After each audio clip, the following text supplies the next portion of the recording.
2:28 a.m., something inside Nancy Guthrie's body suddenly stopped communicating with the outside world. Her pacemaker monitoring signal went dark, but investigators now believe something else may have already happened before that moment, because a forensic expert reviewing the evidence has raised a disturbing possibility. What if Nancy Guthrie was never kidnapped at all? What if the evidence points towards something investigators sometimes see in crimes involving elderly victims? Elder abuse. Nancy Guthrie was 84 years old. She lived alone in Tucson's Catalina foothills. She had limited mobility. She relied on medication. And someone approaching her home that night would have known exactly how vulnerable she was. Tonight, we examine the forensic analysis behind the elder abuse theory and the evidence investigators are now looking at differently. Because if this theory is correct, the most disturbing question in this case may not be who took Nancy Guthrie. It may be who knew she was vulnerable enough to become a target. Subscribe this channel and stay with me, because the details investigators uncovered about the hours before Nancy Guthrie disappeared raise questions that still have no answers. The final confirmed hours of Nancy Guthrie's life began like any other quiet Saturday evening. At 5:32 p.m., Nancy left her home in Tucson's Catalina foothills. She took an Uber to her daughter Annie's house for dinner. Investigators later confirmed the ride with the driver. Nothing unusual happened during the trip. Dinner with family, conversation, a normal evening. At approximately 9:45 p.m., Annie's husband drove Nancy home. After that, the night becomes a puzzle built almost entirely from digital evidence. No witnesses, no confirmed sightings, only machines recording fragments of what happened next. 4 hours later, the first abnormal event occurs. Nancy Guthrie's doorbell camera disconnects. Investigators later confirmed the device was physically removed from the property. Whoever approached the house that night knew exactly where the camera was located, but removing the camera created another problem, because a second sensor on the property still detected movement. And then 16 minutes later, something even more significant happens. At 2:28 a.m., Nancy Guthrie's pacemaker monitoring signal disconnects from her phone. The phone remains inside the house, but Nancy herself is no longer close enough for the signal to connect. Investigators now believe that moment may represent the exact point when Nancy Guthrie was taken away from her home. 3 timestamps, a camera removed, movement detected, a pacemaker signal disappearing, and a quiet neighborhood where almost no one heard or saw anything. But for forensic experts studying the case, those timestamps raise a question that investigators cannot ignore.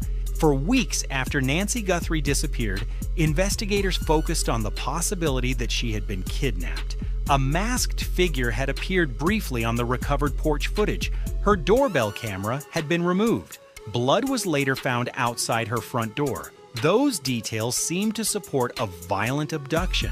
But when forensic specialists began reviewing the timeline more closely, something about the case started to look unusual. The pattern did not fully resemble most kidnappings. In typical abduction cases, investigators often find signs of forced entry, struggle inside the home, or evidence showing that the victim was taken quickly. Nancy Guthrie's home told a different story. Her phone remained inside the house. Her wallet was still there. Nothing appeared stolen. Nothing suggested a rushed break-in. That detail began raising questions among analysts studying the evidence, because criminals who break into homes usually come for something. But in this case, the house appeared almost completely undisturbed, which is why some forensic experts started examining a different possibility. One that appears in certain cases involving elderly victims, elder abuse. Not the kind most people immediately imagine, but cases where someone vulnerable becomes a target because of what they have or because of what someone else believes they might gain. Elder abuse investigations often involve people who already understand the victim's routine. They know when the person will be alone. They know when neighbors are asleep. And they know the victim may not be able to defend themselves. Nancy Guthrie was 84. She had limited mobility. She relied on medication and medical monitoring devices. Someone studying her routine would quickly realize something investigators are now considering carefully. Nancy Guthrie was extremely vulnerable, and that realization changes the way investigators sometimes approach a case, because if someone already knew her habits, the crime might not have required breaking in at all. It might have required only one thing: knowing exactly when to show up. When forensic analysts study cases involving elderly victims, they often begin with a simple question: who knew the victim well enough to understand their daily life? That does not mean investigators immediately suspect family members, but experience shows that crimes involving vulnerable individuals often involve people who had some level of familiarity with them: caregivers, neighbors, service workers, or individuals who had visited the property before. The reason investigators look at these possibilities is because of something called a pattern of access. Someone who already knows the home may know where cameras are located. They may know which lights are usually left on. They may know how long it takes neighbors to notice unusual activity. In Nancy Guthrie's case, one detail from the recovered footage continues to stand out. The masked figure did not appear to search for the camera. The person walked directly toward it, covered the lens, then removed the device. That level of confidence suggests something investigators always consider carefully: familiarity. Because someone encountering a house for the first time often hesitates. They look around, they check windows, they try to understand the layout, but the person seen on the porch moved with purpose. And that detail has raised another important question: if the suspect already understood the property well, enough to disable the camera quickly. How did they learn that information? Investigators have not publicly answered that question, but forensic analysts say understanding how a suspect gains knowledge about a victim is often the key to solving cases involving vulnerable targets. Because planning a crime like this does not begin the night it happens. It often begins long before that, with observation, with learning routines, and sometimes with recognizing a weakness no one else noticed, which leads to the possibility investigators are still trying to understand. If someone targeted Nancy Guthrie because they believed she was vulnerable, how long had they been watching her before the night she disappeared? When investigators study cases involving elderly victims, one factor appears again and again: money. Not always large amounts. Sometimes inheritance, sometimes property, sometimes financial pressure that no one outside the situation ever noticed. In Nancy Guthrie's case, the financial picture surrounding the family has raised questions investigators cannot simply ignore. Nancy lived in a home valued at more than $1 million in one of Tucson's most affluent neighborhoods. Her daughter, Savannah Guthrie, is a nationally known television host. Public records estimate her net worth in the tens of millions of dollars.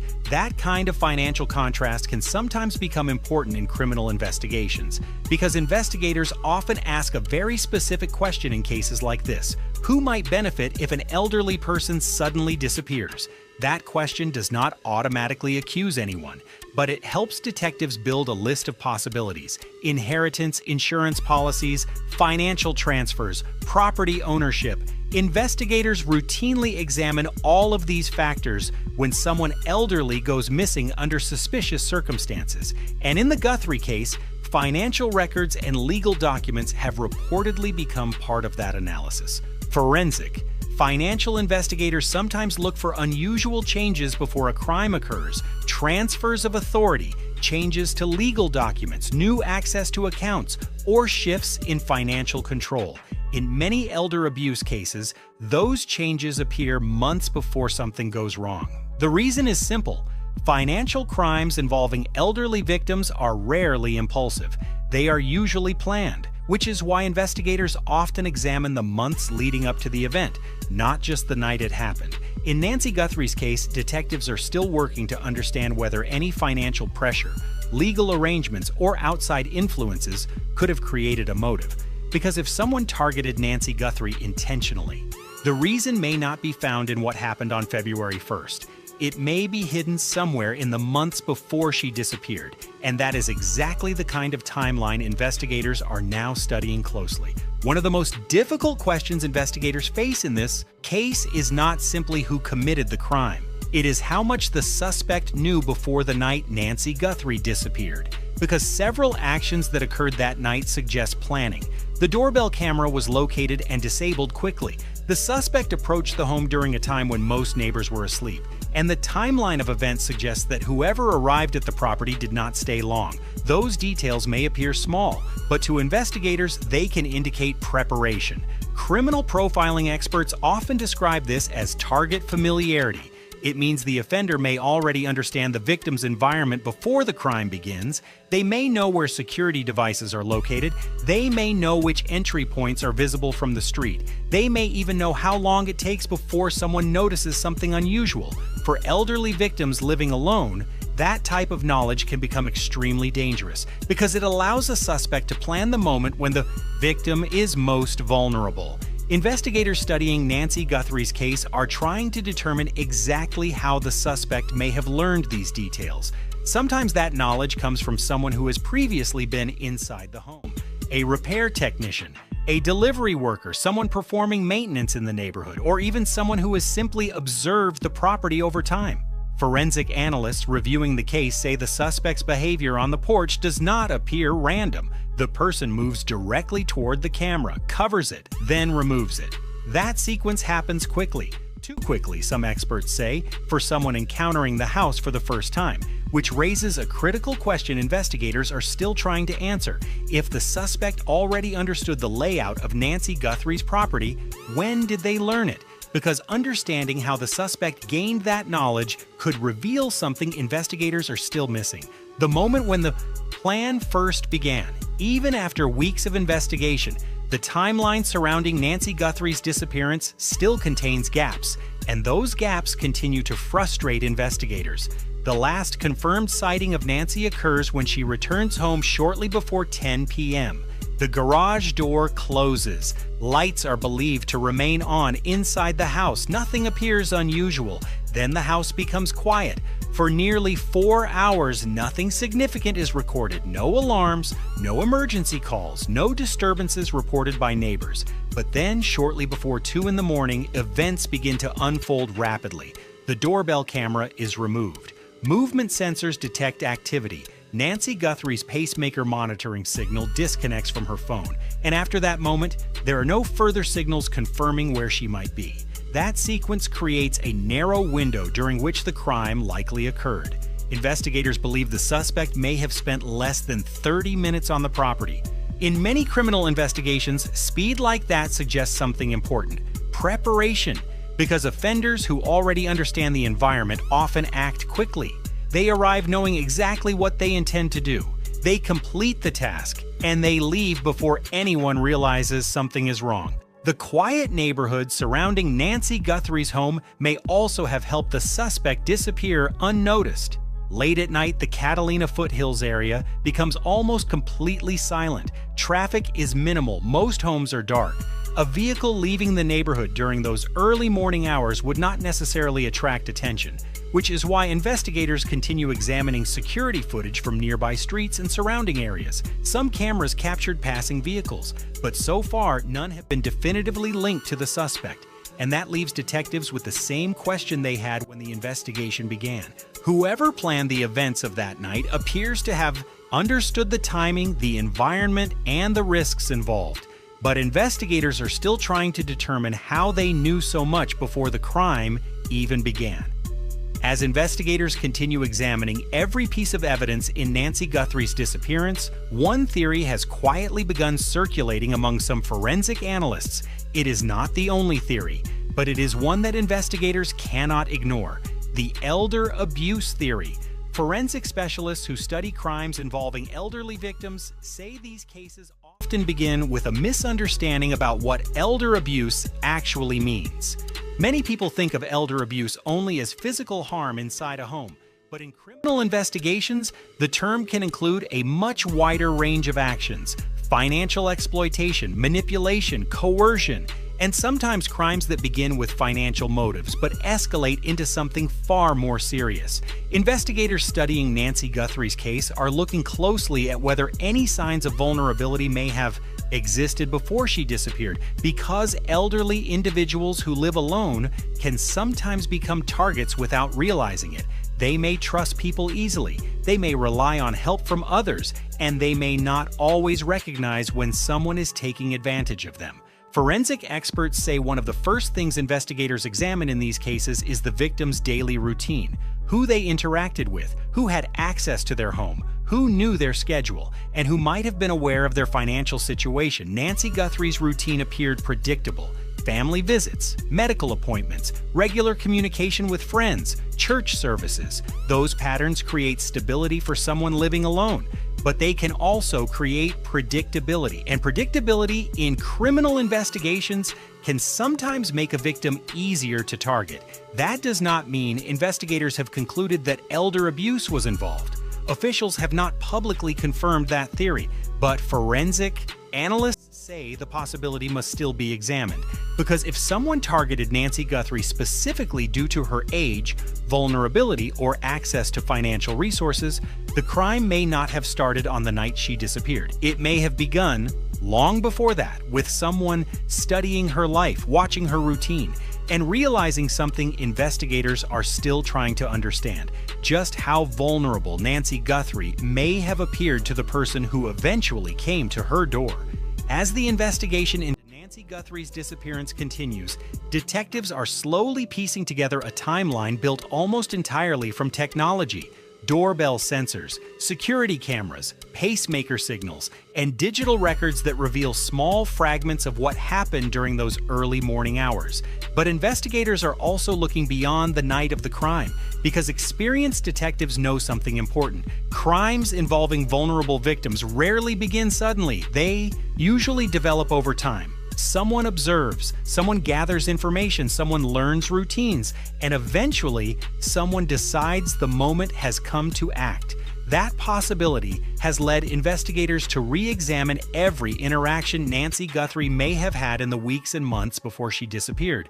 Neighbors, service providers, visitors, anyone who may have had access to her property. Detectives are also studying patterns within the neighborhood itself: security footage from nearby streets, vehicle movement during the overnight hours, unusual activity reported by residents. Every small detail could potentially reveal a clue about how the suspect approached the property and how they left. In many investigations, solving the case depends on identifying one small detail that does not fit the larger picture.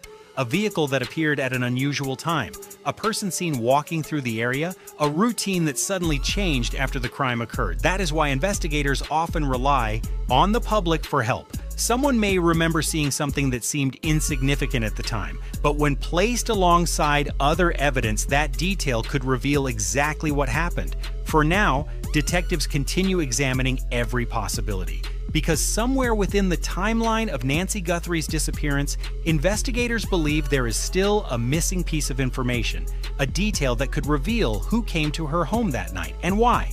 Weeks after Nancy Guthrie vanished from her home in Tucson's Catalina foothills, the most important question in the case remains unanswered. Where is she? Investigators have analyzed digital records, interviewed witnesses, and reviewed countless hours of security footage. They have examined the evidence collected from the property. They have studied the timeline built from the devices that recorded the final moments of activity around her home.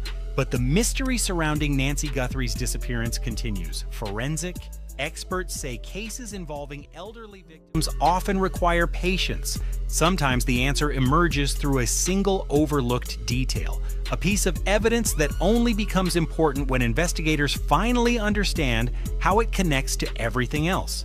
Until then, detectives continue following every lead available to them, because in investigations like this, even the smallest clue can change the direction of the case.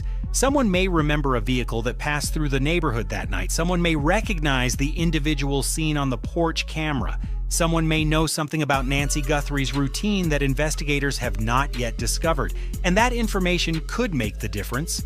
If you have any information about the disappearance of Nancy Guthrie, contact the FBI tip line or your local authorities. Subscribe this channel to stay updated as investigators continue working to uncover what happened. Because until the truth is revealed, one question will continue to linger over this case: what really happened to Nancy Guthrie on the night she disappeared?